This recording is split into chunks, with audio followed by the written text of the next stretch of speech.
Credit card جو ہے اس کو یوز کرنا ضرورت کے وقت ہی جائز ہوگا، ورنہ نہیں ہوتا، کیونکہ آپ کو اس میں بہرحال یہ معاہدہ کرنا ہوتا ہے کہ اگر آپ نے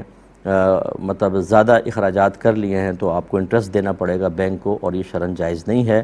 اگرچہ آپ کے اکاؤنٹ میں بہت زیادہ پیسہ ہو اور کبھی اس طرح کے سود کے دینے کی ضرورت ہی پیش نہ آئے، لیکن بہرحال معاہدہ کیا تو یہ بھی ناجائز ہے۔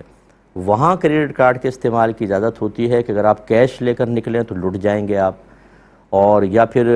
مطلب بہت زیادہ پرچیزنگ کرنی ہے، اتنا زیادہ اماؤنٹ لے جانا بڑا مسئلہ ہے، چاہے لوٹنے کا اندیشہ نہ ہو،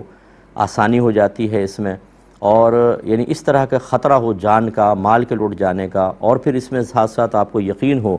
کہ میرے اکاؤنٹ میں ہمیشہ اتنا پیسہ رہے گا کہ جتنا میں خرچ کروں گا اس سے زیادہ ہی اکاؤنٹ میں بچے گا، تو سود دینے کی صورت کبھی نہیں آئے گی، تو اس طرح کی ضرورت کے تحت پھر کریڈٹ کارڈ کے استعمال کی اجازت ہوگی۔ اور جہاں ماحول پرامن ہو، پیسہ ساتھ لے جانے میں کوئی مسئلہ نہ ہو، اور آپ کو بینک میں اکاؤنٹ میں پیسہ بھی کم ہو اور آپ کو سود بھرنا پڑے، اور جیسے کہ دبئی وغیرہ کے اندر لوگ کتنے بولتے ہیں ہم نے مطلب جتنا بینک میں پیسہ نہیں ہے اس سے زیادہ شاپنگ کر لیتے ہیں اور پھر سود پہ سود دیتے رہتے ہیں، اور فرض کر لیں کہ کوئی ایسا خطرہ نہیں ہے، آپ کیش بھی لے جا سکتے ہیں، دیگر معاملات ہیں، اور اس کے باوجود کہ آپ کے بینک میں پیسہ باقی رہے گا لیکن آپ ایک معاہدہ بہرحال